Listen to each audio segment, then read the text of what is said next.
છૂટી પોલીસ ગોઠવીને આવા લોકોને પકડો છો તો અત્યારે પણ આવા લોકોને છૂટી પોલીસ ગોઠવીને પકડવા જોઈએ અને કોક તો અમે મોટી ચેનલના પત્રકારો છીએ, જિલ્લાના પત્રકારો છીએ. પત્રકારો હોય તો પત્રકારી સમાજનું દર્પણ છે, સમાજને સારું પીરસવું પડે. પત્રકારોને બદનામ કરતા કેટલાક એવા લેભાગુ પત્રકારો છે જેને લઈને અમોએ અનેક વખત ન્યૂઝ પણ પ્રસારિત કર્યા છે. અનેક વખત તમારા સમક્ષ આ અહેવાલ પ્રસિદ્ધ કર્યા બાદ જેમાં બનાસકાંઠા જિલ્લો હોય, પાટણ જિલ્લો હોય કે પછી અન્ય જિલ્લો હોય, આ તમામ જિલ્લામાં અમારા સમાચાર પ્રસિદ્ધ થયા બાદ અનેક જગ્યાએથી અમારે ફોનો આવ્યા છે અને કહેવામાં આવ્યું છે કે ના બરાબર છે, કારણ કે આ પરિસ્થિતિ સમગ્ર ગુજરાતમાં છે. ત્યારે આ બાબતે આજે રાધનપુરના એક પત્રકારનું નિવેદન પણ સામે આવ્યું છે અને આ નિવેદનમાં આ પત્રકાર જણાવી રહ્યા છે કે લેભાગુ પત્રકારો યુટ્યુબ ચેનલના માત્ર ને માત્ર હજારો રૂપિયાનું કાર્ડ લઈને ફરતા એવા પત્રકારો તમારી પાસે આવે ત્યારે પોલીસને જાણ કરજો. આ નિવેદન સામે આવતા જ ફરી અમારે સમાચાર બનાવવાની ફરજ પડી છે, જેની આજે વાત કરવી છે. નમસ્કાર, ક્રાઇમ આવાજ ન્યૂઝમાં તમારું સ્વાગત છે અને હું છું તમારી સાથે તમારો નાનજી ઠાકોર. આમ તો અગાઉ પણ આપણે એવા પત્રકારોના સમાચાર છાપ્યા છે કે જે બોગસ હોય, 1000-2000 નું કાર્ડ લઈને ખોટા ધંધા કરતા હોય, ખોટી જગ્યાએ ઉઘરાણું કરતા હોય, જેમાં મીઠાઈ હોય કે પછી ફટાકડાની એ દુકાનો હોય, સસ્તા અનાજના એ દુકાનદારો પાસે જતા હોય કે પછી એ બોગસ તબીબો પાસે જઈને આ દિવાળીના સમયે જ દેખાતા હોય છે અને આવું ઉઘરાણું કરતા હોય છે. આવા સમાચાર અગાઉ પણ આપણે પ્રસિદ્ધ કર્યા હતા. આ સમાચાર આખા ગુજરાતમાં વોટ્સઅપ ગ્રુપોમાં ફર્યા છે અને ઘણા સાચા પત્રકારોએ જોયા પણ છે. તમામનું કહેવું છે કે ના બરાબર છે, કારણ કે દિવાળીનો સમય હોય છે, એ સમય દરમિયાન બોગસ લેભાગુ પત્રકારો આવી જતા હોય છે અને આવું તમામ જિલ્લાઓમાં જોવા મળતું હોય છે. ત્યારે રાધનપુરના એક વરિષ્ઠ પત્રકાર મનુભાઈ ડાભીનું એક નિવેદન સામે આવ્યું છે. તેઓ આ પ્રથમ નિવેદન જોઈએ. નમસ્કાર, હું મનુભાઈ ડાભી. રાધનપુર સાતલપુર વિસ્તારની અંદર દિવાળીનો ટાઈમ છે, લોકો દિવાળી ઉજવી રહ્યા છે, પરંતુ ક્યાંક ને ક્યાંક પત્રકારના નામે અત્યારે તોડબાજો લોકો નીકળ્યા છે. એમનાથી સાવધાન.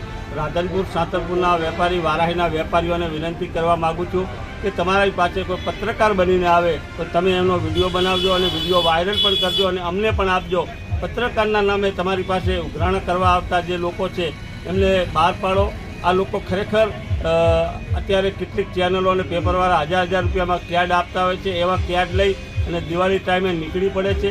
તો આવા પત્રકારોથી સાવધાન. તમે પણ ઓળખો છો કે રાધનપુર સાતલપુરની અંદર દરેક મિટિંગોની અંદર અને કયા પત્રકારો કામ કરે છે, તમે બધાથી વાકેફ છો. પરંતુ નવા જે મેના મામાગત દિવાળી ટાઈમે ફૂટી નીકળે છે એવા પત્રકારોથી સાવધાન. અત્યારે દારૂખાનાનો કોઈ વેપાર કરતો હોય, મીઠાઈનો વેપાર કરતો હોય, એમની પાસે જઈને અમે પત્રકાર છીએ કેડ બતાવી અને કાંક ને કાંક માગણીઓ ખોટી કરતા હોય છે. આવા કોઈ લોકોને પૈસા આપશો નહીં.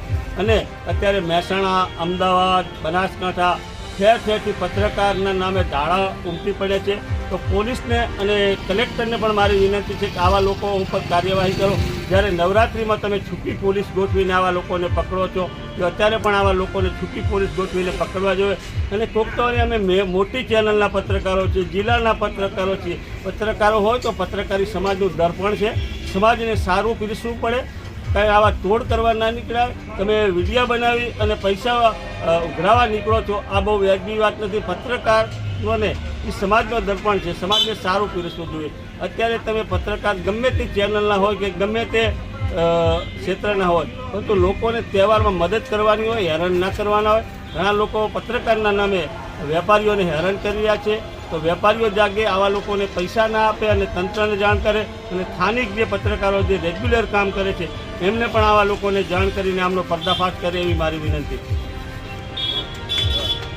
રાધનપુર વિસ્તારમાં બહારના જિલ્લાના પત્રકારો પણ આવતા હોય છે અને દિવાળીનું ઉઘરાણું કરીને અહીંથી ચાલ્યા જતા હોય છે. અહીંયા બોગસ તબીબો વધારે છે, કારણ કે આ વિસ્તાર અભણ અને ભોળી પ્રજા છે. એટલે આ ડોક્ટરો સાચા ડોક્ટરો હોય તે રીતે રટણ કરતા હોય છે અને આ બોગસ તબીબો ઘણા સમયથી દરેક ગામમાં પોતાની હોસ્પિટલો ખોલીને બેઠા છે, જાણે પોતે MBBS ની ડિગ્રી મેળવી અને દવા કરતા હોય એ રીતે દવા કરી રહ્યા છે, ત્યારે આવા પત્રકારોને, લેભાગુ પત્રકારોને ખબર પડે છે ત્યારે આ દિવાળીના સમય દરમિયાન તેઓ પાસે જતા હોય છે અને ઉઘરાણું કરતા હોય છે, ત્યારે આવો જ માહોલ આ વિસ્તારનો જોવા મળતો હોય છે। ત્યારે રાધનપુર પોલીસને અમારે કહેવું છે કે સક્રિય થવાની જરૂર છે, સાચા પત્રકારો બદનામ થઈ રહ્યા છે।